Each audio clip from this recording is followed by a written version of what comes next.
नमस्कार। आज हम 2025 में क्वांटम कंप्यूटिंग की दुनिया में एक ख़ास पड़ताल कर रहे हैं।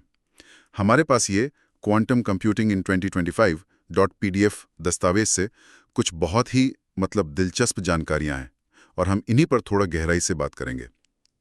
ये साल वैसे भी खास है ना? क्योंकि संयुक्त राष्ट्र ने 2025 को अंतर्राष्ट्रीय क्वांटम विज्ञान और प्रौद्योगिकी वर्ष घोषित किया है। तो चलिए समझते हैं कि इस फील्ड में चल क्या रहा है और ये इतना अहम क्यों है। हमारा मकसद है जानना कि ये तकनीक आज कहाँ है और इसके आगे बढ़ने का मतलब क्या है असल में। अच्छा, तो सबसे पहले ये क्वांटम चिप्स, इनमें तो ज़बरदस्त तरक्की दिख रही है। एक चीज़ जो मुझे बहुत ही रोचक लगी वो है ये डायमंड आधारित सिस्टम। सुना है ये कमरे के तापमान पर काम कर सकते हैं। कमाल है। इसका मतलब क्या हुआ कि शायद भविष्य में क्वांटम कंप्यूटर लैब के उन बड़े बड़े फ्रिज से बाहर निकल आएंगे। हाँ, ये वाकई एक बहुत बड़ी संभावना है। सोचिए, बिना वो बेहद ठंडे तापमान के काम कर पाना। ये क्वांटम कंप्यूटरों को कई ज्यादा सुलभ और व्यवहारिक बना सकता है। वो जो भारी भरकम कूलिंग सिस्टम्स की जरूरत होती है ना, वो कम हो सकती है। ये पहुंच बढ़ाने की दिशा में एक बहुत अहम कदम है। सही बात है। और हाँ, क्वांटम एरर करेक्शन QEC, गणनाओं में जो गलतियां होती हैं उन्हें सुधारने की तकनीक, इसमें भी बड़ी सफलताएं मिली हैं, ऐसा सुनने में आया है। गूगल का विलो प्रोसेसर है और माइक्रोसॉफ्ट और कॉन्टिन्यूम मिलकर कुछ कर रहे हैं। दस्तावेज तो कह रहा है कि QEC थ्रेशोल्ड पार हो गया।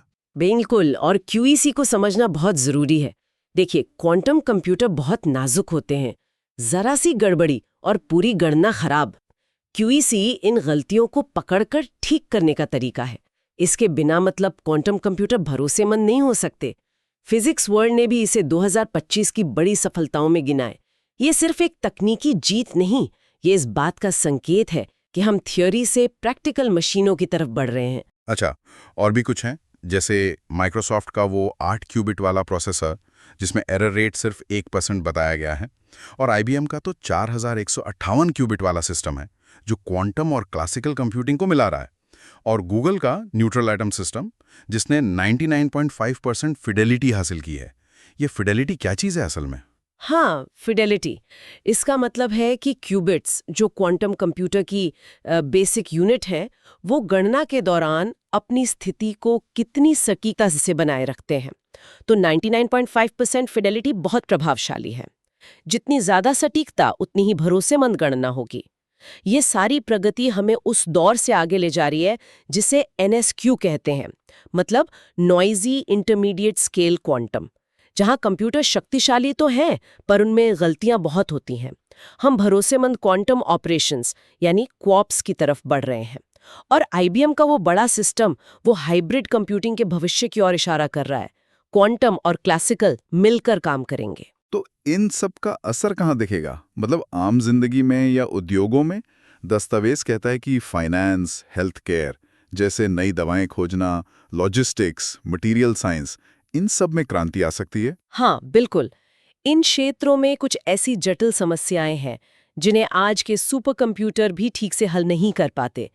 क्वांटम कंप्यूटरों में उन्हें सुलझाने की क्षमता है, लेकिन ये समझना जरूरी है कि ये हर चीज का हल नहीं है। अभी क्वांटम और क्लासिकल सिस्टम्स को मिलाकर हाइब्रिड समाधान बनाने पर ज्यादा जोर है, ताकि दोनों की ताकत का सही इस्तेमाल हो। अभी इसका असर दिखने में थोड़ा वक्त तो लगेगा। और बिजनेस वर्ल्ड में भी काफी हलचल है। IBM, गूगल, माइक्रोसॉफ्ट, IonQ, ये बड़ी कंपनी अपने रोड मैप जारी कर रही हैं, बड़े लक्ष्य हासिल कर रही हैं। IBM तो क्वांटम सेंट्रिक सुपर कंप्यूटिंग की बात कर रहा है। सही कहा। और ये सिर्फ कंपनियों तक ही सीमित नहीं है। दुनिया भर की सरकारें भी इसमें भारी निवेश कर रहे हैं। वर्ल्ड इकोनॉमिक फोरम के हिसाब से पब्लिक इन्वेस्टमेंट $39 बिलियन से ज्यादा हो चुका है।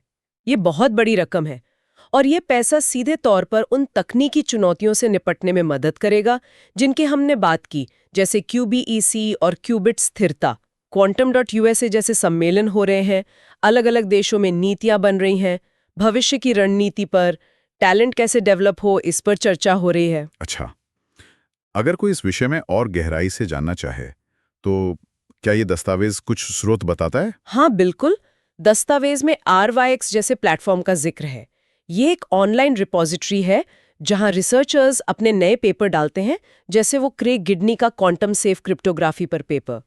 वर्ल्ड इकोनॉमिक फोरम की रिपोर्ट्स भी हैं, जैसे क्वांटम इकोनॉमी ब्लूप्रिंट, और वेरिटासियम जैसे कुछ यूट्यूब चैनल भी हैं जो क्वांटम पर अच्छे समझने लायक वीडियो बनाते हैं। तो कुल मिला के ऐसा लग रहा है कि 2025 क्वांटम कंप्यूटिंग के लिए वाकई एक अहम साल साबित हो रहा है। तकनीक तेजी से आगे बढ़ रही है, कंपनी और सरकारें दोनों ही इसमें पैसा लगा रही हैं और इसे अंतर्राष्ट्रीय स्तर पर भी पहचान मिल रही है। बिल्कुल। और आज की चर्चा को समाप्त करते हुए एक विचार सोचने के लिए छोड़ते हैं। जैसे जैसे ये क्वांटम क्षमताएं बढ़ रही हैं और ये पारंपरिक कंप्यूटरों के साथ और ज़्यादा जुड़ रही हैं, तो समाज और उद्योगों के लिए इसके दूरगामी नैतिक और व्यवहारिक मायने क्या होंगे, इस पर विचार करना मुझे लगता है आने वाले समय में बहुत महत्वपूर्ण होगा।